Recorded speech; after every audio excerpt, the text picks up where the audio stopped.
بسم اللہ الرحمن الرحیم۔ السلام علیکم۔ دفعہ نمبر 405 تعزیرات پاکستان، خیانت مجرمانہ کی تعریف۔ دفعہ نمبر 405 تعزیرات پاکستان۔ نمبر 1، جو کوئی شخص جسے کوئی مال امانتاً سپرد کیا گیا ہو، مذکورہ مال کو بددیانتی سے اپنے تصرف بے جا میں لائے تو اس نے خیانت مجرمانہ کا ارتکاب کیا۔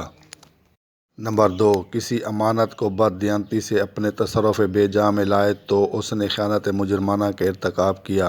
نمبر 3، کسی امانت کو اپنے قبضہ سے جدا کرے یا عمداً کسی شخص کو ایسا کرنے دے تو اس نے خیانت مجرمانہ کا ارتکاب کیا۔ خیانت مجرمانہ کا معنی بددیانتی سے مال کا تصرف کرنا یا استعمال کرنا۔ تصرف کے معنی قبضہ، دخل، اختیار، غبن کرنا۔ ارتکاب کے معنی عمل میں لانا یا مکمل کرنا۔